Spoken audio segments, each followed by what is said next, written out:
ನಮಸ್ಕಾರ ಸ್ನೇಹಿತರೆ, welcome back to my channel.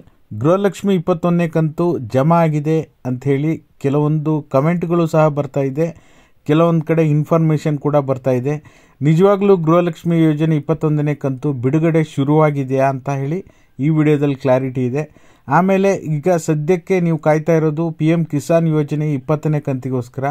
ನಿಮಗೂ ಸಹ ಒಂದು ಗುಡ್ ನ್ಯೂಸ್ ಇದೆ, ಏನು ಎಲ್ಲ ಕಂಪ್ಲೀಟ್ ಡೀಟೇಲ್ ತಿಳಿಸ್ಕೊಡ್ತೀನಿ. ಅದರ ಜೊತೆಯಲ್ಲಿ PM ಕಿಸಾನ್ ಯೋಜನೆ ಹಣ ಇವತ್ತು ಬರಬೇಕಾಗಿತ್ತು, ಹಣ ಜಮಾ ಶುರುವಾಗಿದೆಯೋ ಇಲ್ಲೋ ಅನ್ನೋದ್ರ ಬಗ್ಗೆನೂ ಕೂಡ ಕ್ಲಾರಿಟಿ ಇದೆ, ಯಾವಾಗ ಜಮಾ ಆಗುತ್ತೆ ಅನ್ನೋದ್ರ ಬಗ್ಗೆನೂ ಕೂಡ ಕ್ಲಾರಿಟಿ ಇದೆ. ದಯವಿಟ್ಟು ಯಾರೆಲ್ಲ ವಿಡಿಯೋ ನೋಡ್ತಾ ಇದ್ದೀರಾ ಪೂರ್ತಿ ವಿಡಿಯೋನ ನೋಡಿ. ನೀವೇನಾದರೂ ಹೊಸದಾಗಿ ನಮ್ಮ ಚಾನಲ್ ನೋಡ್ತೀರಾ ಅಂದ್ರೆ ಸಬ್ಸ್ಕ್ರೈಬ್ ಮಾಡ್ಕೊಳ್ಳಿ, ಹಾಗೆ ಎಲ್ಲರೂ ವಿಡಿಯೋಕ್ಕೊಂದು ಲೈಕ್ ಕೊಡುವ ಮೂಲಕ ಸಪೋರ್ಟ್ ಮಾಡಿ, ಓಕೆನಾ. ಈಗ ಆಲ್ರೆಡಿ ನಿಮಗೆ ಗೊತ್ತೇ ಇದೆ, ಎಲ್ಲರೂ ಸಹ ಬಹುತೇಕ ಜನರು ಗೃಹಲಕ್ಷ್ಮಿ 20ನೇ ಕಂತನ್ನು ಪಡ್ಕೊಂಡು 21ನೇ ಕಂತಿಗೋಸ್ಕರ ವೆಯ್ಟ್ ಮಾಡ್ತಾ ಇದ್ದೀರಾ. ಇನ್ನು ಕೆಲವೊಂದಿಷ್ಟು ಜನರು 20ನೇ ಕಂತು ಬಂದಿಲ್ಲ ಅಂತಲೂ ಕೂಡ ಕಾಯ್ತಾ ಇದ್ದೀರಾ. 21ನೇ ಕಂತು ಒಂದಿಷ್ಟು ಜನರಿಗೆ ಹಣ ಜಮಾ ಮಾಡಿದ್ದಾರೆ, DBT ಮುಖಾಂತರ ಒಂದಿಷ್ಟು ಜನರಿಗೆ ಜಮಾ ಆಗಿದೆ. ನಮ್ಮ ವಿಡಿಯೋದ ಕಮೆಂಟ್ ಬಾಕ್ಸಲ್ಲೂ ಸಹ ಕೆಲವೊಂದು ಕಮೆಂಟ್ಗಳು ಬರ್ತಾ ಇದೆ, ನೀವು ಸ್ಕ್ರೀನಲ್ಲಿ ನೋಡ್ತಾ ಇರ್ಬೋದು. ಕಮೆಂಟ್ಗಳು ಬರ್ತಾ ಇದೆ, ಆದರೆ ನಾವು ಕೇಳಿದಾಗಲೇ ನಮ್ಮ ಒಂದು ವೀಕ್ಷಕರೇ ಬೇರೆ ಬೇರೆಯವರು ಯಾವ ಊರು, ಎಲ್ಲಿ, ಯಾವಾಗ ಜಮಾ ಆಯಿತು ಅಂತ ಕೇಳಿದಾಗ ಯಾರೂ ಸಹ ರಿಪ್ಲೈ ಮಾಡ್ತಾ ಇಲ್ಲ. ಬೇರೆ ಬೇರೆ ಚಾನಲ್ನಲ್ಲೂ ಕೆಲವರು ಆಲ್ರೆಡಿ ಹಣ ಬಿಡುಗಡೆ ಶುರುವಾಗಿದೆ ಅಂತಲೂ ಕೂಡ ಅಪ್ಡೇಟ್ ಮಾಡ್ತಾ ಇದ್ದಾರೆ. ಬಟ್ ಇದ್ರ ಬಗ್ಗೆ ಕ್ಲಾರಿಟಿ ಕೊಡಬೇಕು ಅಂದರೆ ನಮ್ಮ ಒಂದು ರೂಲ್ಸ್ ಪ್ರಕಾರ ಇನ್ನೂ ಕೂಡ ಯಾರು ಪ್ರೂಫನ್ನು ಕಳಿಸಿಲ್ಲ, ಇನ್ನೂ ಕೂಡ ನಾವು ಲೋಕಲ್ ಚೆಕ್ ಮಾಡಿದಾಗಲೂ ಹಣ ಜಮಾ ಆಗಿಲ್ಲ ಅಂತಂದರೆ ಇನ್ನೂ ಕೂಡ ಬಿಡುಗಡೆ ಆರಂಭ ಆಗಿಲ್ಲ ಸ್ನೇಹಿತರೆ. ಎಲ್ಲವೂ ಕೂಡ ಸಿದ್ಧತೆ ರೆಡಿಯಾಗಿದೆ. ಇನ್ ಕೇಸ್ ಏನಾದರೂ ನಮಗೆ ಗೊತ್ತಿಲ್ಲದಂಗೆ ಯಾರಿಗಾದರೂ ಬಿಡುಗಡೆ ಆಗಿದ್ದರೆ ಅದೇನಾದರೂ ಟೆಸ್ಟಿಂಗ್ ಪರ್ಪಸ್ ಅಂತ ಒಂದು 1,000-2,000 ಜನರಿಗೆ ಹಣ ಜಮಾ ಮಾಡಿರ್ಬೋದು. ಅದು ಮೋಸ್ಟ್ಲಿ ಟೆಸ್ಟಿಂಗ್ ಪರ್ಪಸ್ ಅಂತ ಮಾಡಿದ್ರೂ ಸಹ ನಮಗೆ ಅಂಥ ಸಂದರ್ಭದಲ್ಲೂ ಒಂದು 5-6 ಜನ ಪ್ರೂಫನ್ನು ಕಳಿಸಿದ್ರು. ಲಾಸ್ಟ್ ಟೈಮ್ ಅದೇ ರೀತಿ ಆಗಿತ್ತು, 18ನೇ ಕಂತು ಅದೇ ರೀತಿ ಆಗಿತ್ತು. ಟೆಸ್ಟಿಂಗ್ ಪರ್ಪಸ್ ಅಂತ ಒಂದಿಷ್ಟು ಜನರಿಗೆ ಹಣ ಜಮಾ ಮಾಡಿದ್ರು, ಆವಾಗಲೂ ಪ್ರೂಫ್ ಬಂದಿತ್ತು, ನಿಮಗೆ ಅಪ್ಡೇಟ್ ಮಾಡಿದ್ದೆ. ಬಟ್ ಆದರೆ 21ನೇ ಕಂತು ಇನ್ನೂ ಕೂಡ ಜಮಾ ಆಗಿರುವಂಥ ಪ್ರೂಫ್ ಎಲ್ಲೂ ಕೂಡ ಬಂದಿಲ್ಲ. ಲೋಕಲ್ ಚೆಕ್ ಮಾಡಿದಾಗಲೂ ಕೂಡ ಯಾರೂ ಹಣ ನಮಗೆ ಜಮಾ ಆಗಿದೆ ಅಂತ ತಿಳಿಸಿಲ್ಲ.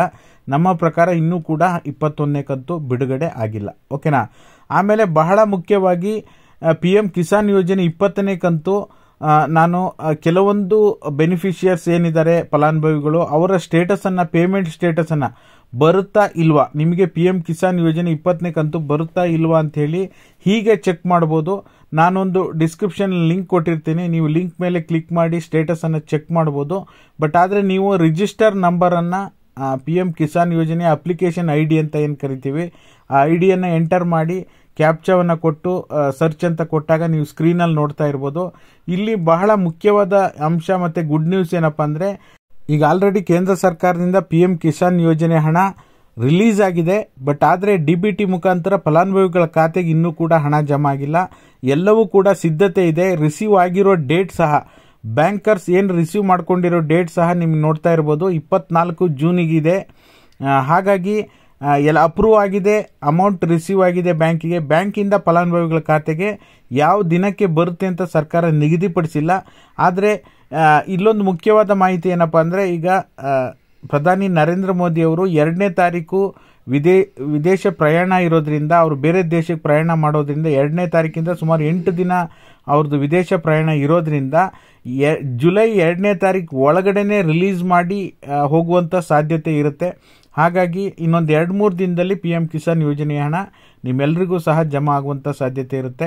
ಅದರ ಜೊತೆಯಲ್ಲಿ ಗೃಹಲಕ್ಷ್ಮಿ ಯೋಜನೆಯ 21ನೇ ಕಂತು ಬಿಡುಗಡೆ ಆಗಿದೆ ಅಂತ ನಾವು ಅನೌನ್ಸ್ಮೆಂಟ್ ಮಾಡಬೇಕಾದ್ರೆ, ನಿಮಗೇನಾದರೂ ಹಣ ಜಮಾ ಆಗಿದ್ದರೆ ಬರೀ ನೀವು ಮೆಸೇಜ್ ಬಂದಿರೋ ಸ್ಕ್ರೀನ್ಶಾಟ್ ಒಂದೇ ಅಲ್ಲ, DBT ಕರ್ನಾಟಕ ಆ್ಯಪ್ ಓಪನ್ ಮಾಡಿಬಿಟ್ಟು ಅದರಲ್ಲಿ 20 ಕಂತುಗಳವರೆಗೂ ಜಮಾ ಆಗಿರುವಂಥ, ಅಂದರೆ ಲೇಟೆಸ್ಟ್ 20ನೇ ಕಂತುವರೆಗೂ ಜಮಾ ಆಗಿರುವಂಥ ಡೀಟೇಲ್ಸ್, ಅದರ ಜೊತೆಗೆ ಮೆಸೇಜ್ ಬಂದಿರುವಂಥ ಪ್ರೂಫನ್ನು ಕೂಡ ಕಳಿಸಿ.